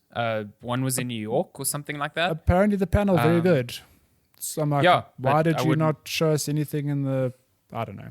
So whatever, Overwatch 2 did have some news. You can go catch up on that. So I can't tell you what it is off the top of my head because I just... That's it. That's BlizzCon. Shall we fly through some other quick news? Yeah, let's fly through some other things. Someone beat Hades using a pomegranate. I mean... I haven't even beat Hades 10 times yet. And there's fools out here using fruit. I love how they've just tied it thematically to the game. You know, It's true. I mean, your pomegranates are used as your upgrades. It upgrades your existing abilities, isn't it? Yeah. It upgrades your existing abilities. That's correct. So as far as I can see, the Twitter user here, Rudeism, he basically just made a custom controller, put a bunch of copper feeds into different pieces of a pomegranate that then went into like a sort of Arduino, it looks like, and then to a keyboard, and then just smashed in this pomegranate to beat. You guys have to look at the video. You tap the pieces to move and attack, but left him without a way to aim. You don't need to aim. That's fine. Oh my goodness. That is incredible. It's actually, the fact that this exists. So what we said also before we started recording that, I think somebody's beaten. It is either Bloodborne or Dark Souls, one of those hard games with banana controllers. Okay, cool. I'm cool that it's possible. I do love the subhead on Eurogamer here, written by Emma Kent. It says someone beat Hades using a pomegranate, and the subhead is Seed Run. That's genius. Great. I love it. It's too good. Let's bounce to the Mortal Kombat movie. Not gaming news, but still technically Holy gaming shit. news. Let me just hit play on this thing.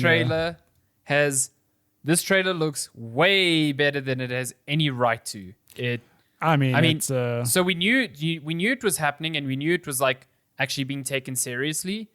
But even this trailer, I was just like, damn. Damn. Okay, so Jax loses his arms there. We've got some random new dude called Cole. There's a random new character called Cole who's got the dragon tattoo. Oh, is it like Shao Kahn's symbol, isn't it? Yeah, it's like the Mortal Kombat symbol logo. Guess. Yeah. So he's got it on his chest. He's like, no, it's a birthmark. It's like, no, my dude. Bruh. If you're born with that and you look in the mirror and you think that's a birthmark, you've got another thing coming. That is a very specific birthmark. But extremely. Interesting. So it's basically, it looks like, obviously like an origin story. You see Scorpion here before he's Scorpion. Yeah. Possibly like defending his village before he gets killed and turns into the like spoilers underworld demon. But then you've got like the Fighters of Earth. You've got not Cassie Cage, Sonya Blade, Kano, Liu Kang, Jax, Raiden, Kung Lao. All of them, defending Earthrealm in Mortal Kombat. And you've got Sub-Zero, Scorpion. There's glimpses of Lizard. There's Shang Tsung, Reptile, Melina. There's a lot of characters in this movie, and I'm like stoked for it. My goodness! Like the thing that really impressed me was just that the Scorpion and Sub-Zero fights at the end. My God, like when Sub-Zero like freezes Scorpion's blood in midair and turns it into a dagger. I was like, okay, I'm super into this movie. Looks good. It looks really good. It looks like it's getting these sort of budget it kind of deserves in a way. Some of the CG still looks kind of weird, but it still looks fun. Look, and it ends with the typical Scorpion get over here. So of course, shocker. They know what they're doing. Yeah. Oops. Oh my God. Getting the transitions wrong here. Yeah, we were busy singing that, off recording. Viking survival game Valheim, which you mentioned earlier. Why is this page not loading? There we go. Continues to smell super well. Week. I think when we mentioned it last week, it had sold 1 million copies. It has since sold 3 million copies in total. I think it was on Monday where it was like, in the space of like 4 days, it sold another 1 million. It's crazy. Look, I haven't watched any gameplay, so I'm quite keen to hear your thoughts. But the game must be good if it's getting this much love, Yeah, I've seen anecdotally a lot of people just really liking it, and also the thing that I like is a lot of people talking about how the community is actually really welcoming to players, because especially with these survival games, you can encounter the complete opposite. Take Rust, for example, which is built on this idea of being an asshole to each other. So, of course, it attracts the worst types of people. In some instances, if you're playing Rust with close friends and you're having a good time, I think it's a very different experience. So. But, so Valheim, I'm going to check it out this weekend. I'm trying to get Maddie to check it out with me, but who knows if he will. We'll see. Yeah. Cowardice. For whatever, man. Whatever. I'm keen to play it. It's $130 on Steam as well. So it's it's really super cheap. Good Lord. Yeah. Okay, this you'll have to tell me about, but Street Fighter. Oh my goodness! Also appears in Fortnite continues to be the Ready Player One of video games. Now there was a teaser that leaked yesterday, and now it's full on in the game. Chun-Li and Ryu are coming to Fortnite, so you'll get to see Ryu shoot someone with a gun. I don't know. Maybe all his attacks will be Hadoukens. You never know. You never know. I think it's amazing that Fortnite just has this ability to bring in any franchise. Doesn't matter what the hell it is. There's a market for it, It's quite unbelievable, and Epic are just here raking in all the big bucks, because I presume that, I don't know how it works. Do they approach Capcom, or does Capcom approach them? Or is it a mutual thing? At this point, I don't know who approaches who because who's getting the most benefit. I have to believe that whoever approaches Fortnite is getting the benefit because Fortnite is just, it's like free marketing. It's free marketing. So if you put Ken or Chun-Li or Kratos or any bloody character, the Mandalorian, oh my god, there was Kratos franchise, in Fortnite. I forgot about that. It's crazy. It's we had crazy Master stuff. Chief in Fortnite. Yeah, we had the Mandalorian. It's crazy, man. Jesus, my goodness. Yeah, and I think the last little bit of news, Xbox has unveiled Microsoft has unveiled a new Xbox wireless headset for £90 / I think it's $120. No, it's just $100. Oh, is it $100? Okay. Yeah. Oh, $99. Okay. I think this product is really good because it's priced perfectly. I think $100 for a headset that can be used on your Xbox and PC is great. So it uses Microsoft's proprietary wireless connection, so you can connect it to a console just like a controller would for low latency. And if you have that Microsoft wireless dongle for PC, you can connect it using that. But it's also got Bluetooth support, so you can connect it to your PC using Bluetooth. But then obviously when you're playing games, that becomes a bit of an issue because of the latency. A bit of latency. It's very different to a controller. Audio is, But it's got spatial audio. It's got like a dial on the side that, adjusts your in-game and party chat. Mm-hmm. The thing that I like is you can tuck away the microphone when it's not being used, and it just looks super comfortable. It looks really nice, yeah. Like the ear cups look nice and big and very plushy, so it looks like a very premium product for $100. Yeah.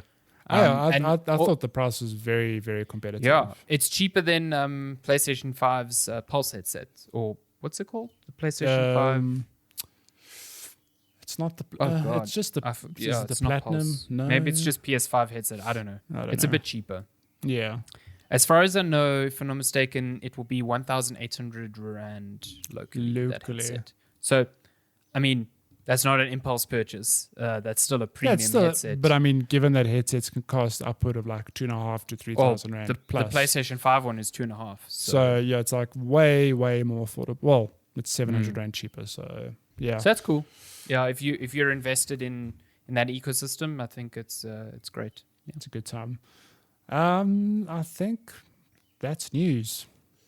That's it. Yeah, no more news. Come back next week. There's been lots of news this week. So yeah, next week more news. I feel like the year's finally kicked off with news. It's no longer this like maybe there'll be an announcement here and there. Now I think we finally get into this rhythm where every week is going to just have something big. So all of the things. Should we get to questions? Yes. If you want to send us questions, you can email us, checkpointchatpodcast@gmail.com. You can also find us on social media at Checkpoint Chat on Twitter, on Facebook, on Instagram, on TikTok. You can follow Matthew on TikTok. He just shares Celeste. Literally just Celeste clips at the moment. Yeah. And I'm not even mad. I mean, it does give your TikTok a really good like purple and blue look. I really like it. Just the best thing ever. Am I right? Yeah. I mean, it doesn't have yellow in there, but you know what I mean. You know, it's fine. It's cool. Okay, we just...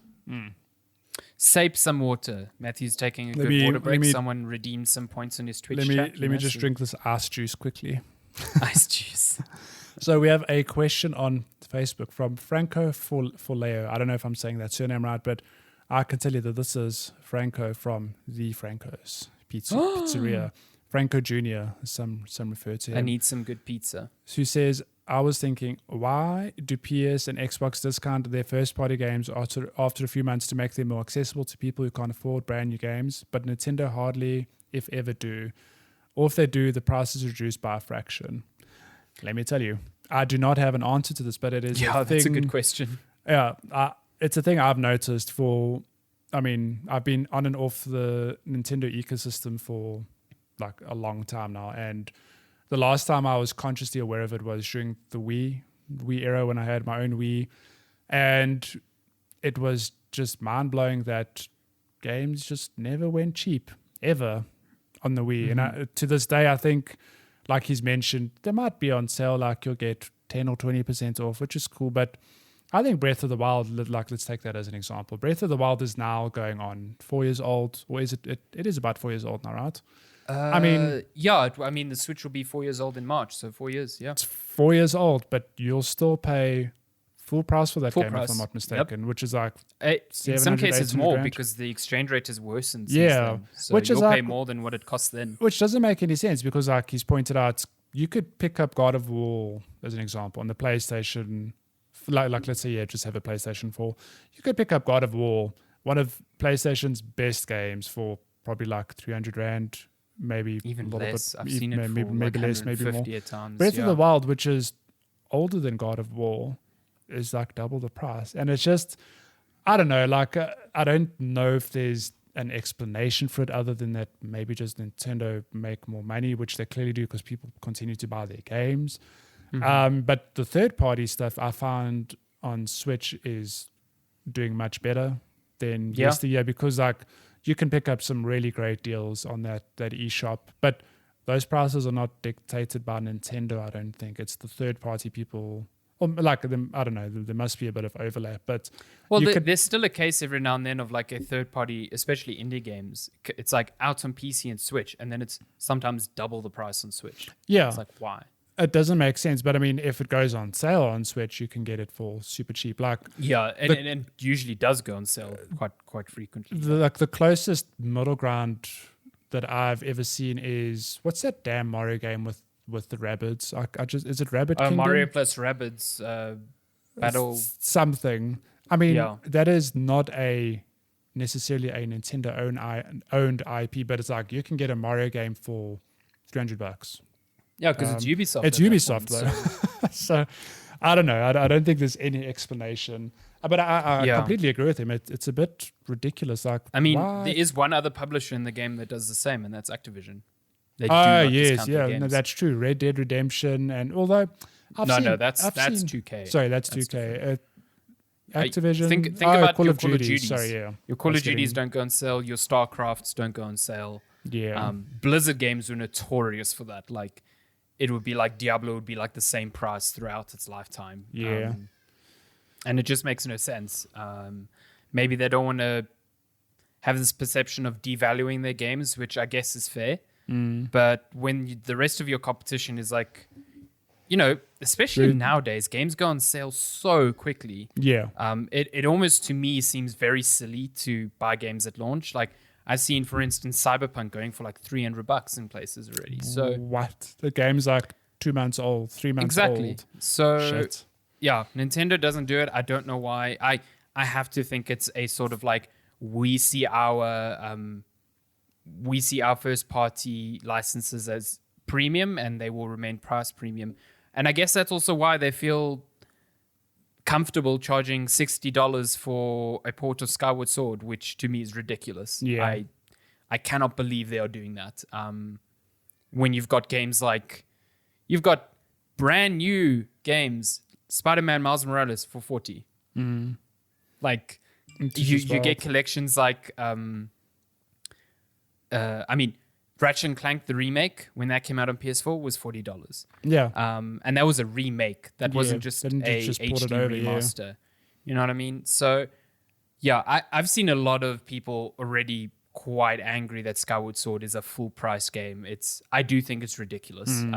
It would be the same as if that Mario collection last year came out and they were like, hey, Galaxy is $60, 64 is $60, and Sunshine is $60. Like, that's ridiculous. Like, a package of all three for $60? Fine. Yeah, like, you can get away with that. But this is just Skyward Sword, and it's $60. Listen, I love Nintendo, but their business practices sometimes are just like, I feel like they're 10 years behind. They are often 10. Yeah, it's like, their game's real good. The online sales methods, other stuff, just like, I straight up, if we weren't lucky enough to get codes for a lot of these games, like if we might get a code for Skyward Sword, cool.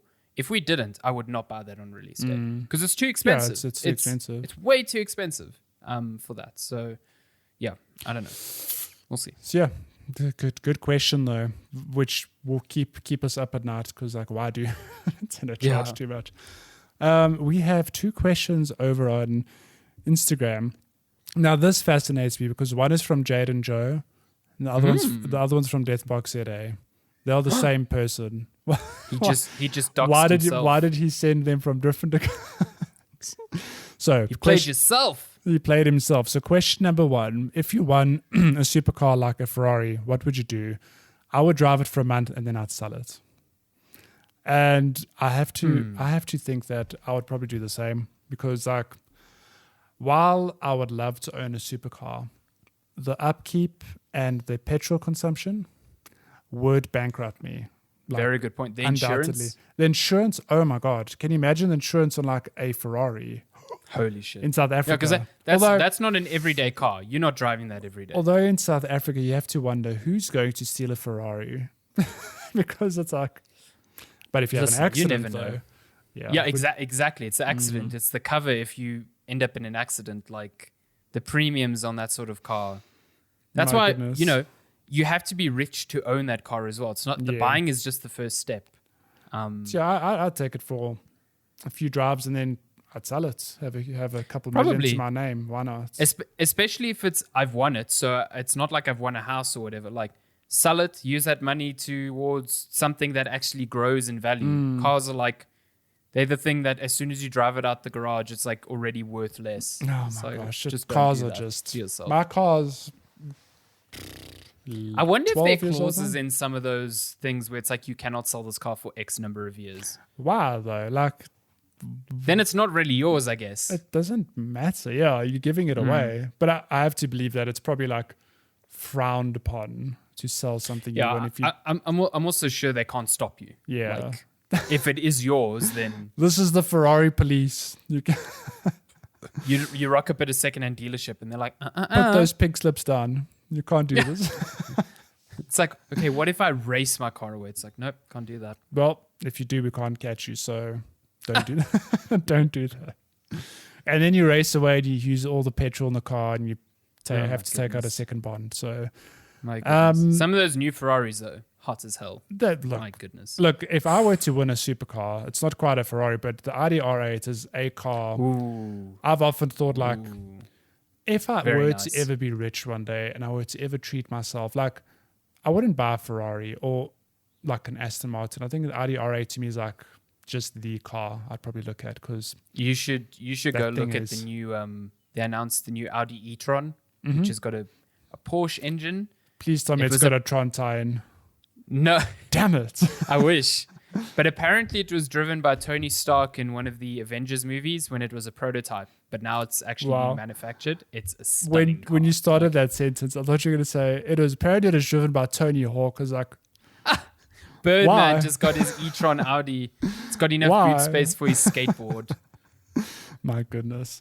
And then last question from Deathbox ZA says, so have you watched any Minecraft speedruns? The world record was broken recently. Now, I don't think you've watched any Minecraft speedruns. I think he mentioned this on a stream. I was watching your CSGO stream. Was it the CSGO or the Mario stream that we did? Or maybe it was the Mario stream. I think it was him. Probably, who mentioned probably him. And so I wanna beat the Ender Dragon, and then I want to watch, like I do with mini games. Go watch a speedrun and see how do people break this game, because like I have to imagine Minecraft has a lot of very different and very specific categories, but like in Minecraft you can seed a world. You can type in a word and it will use that word to like seed a specific world according to, I don't know, like there's numbers that go on behind the scenes. Or do these players randomly generate a world and they go for it? So a speedrun, just for those that don't know, is basically, like we mentioned earlier, the Ender Dragon is high roll credits in the game.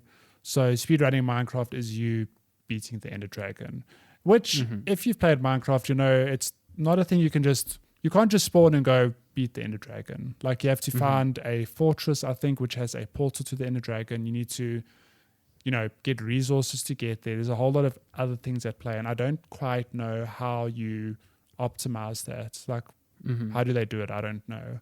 So I'd be very keen to check them out when I've actually done it myself.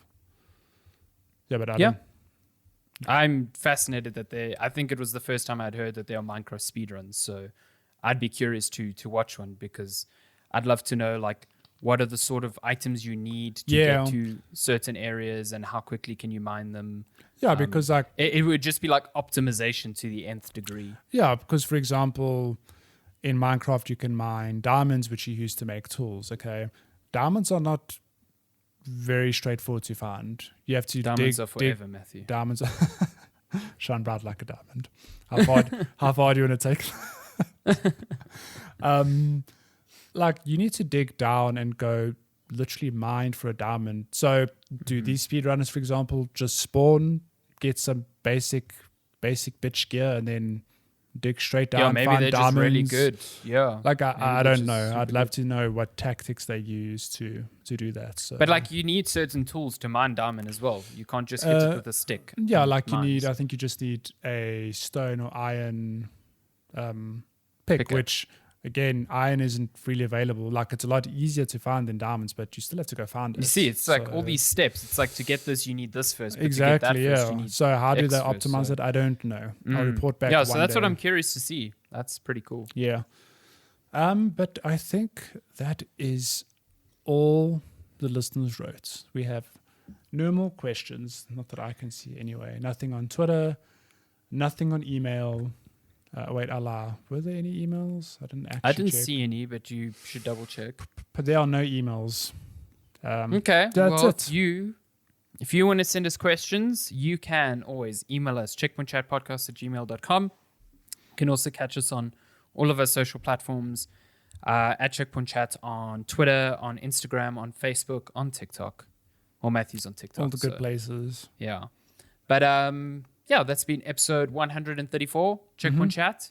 As we said at the top of the show, I will not be here next week. I will be moving. But whether we have an episode or not, or a special episode with Matthew and Lenska, we'll communicate that during the week. I'm not promising anything.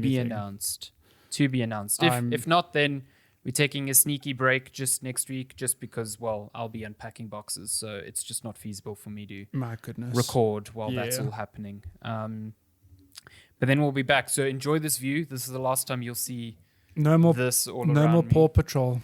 Goodbye, Paw Patrol. Say hello to Purr Patrol. Will be happening. Purr Patrol. Nice, I like it.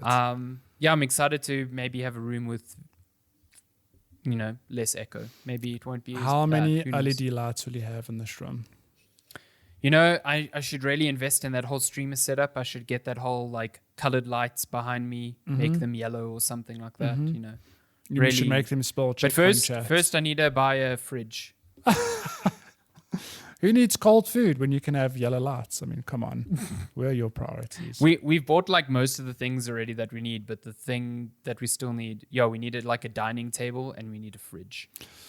I look forward to messages from you saying, and you must send them to me because it will happen. I think it happens to everyone where things you take for granted, you just don't have anymore.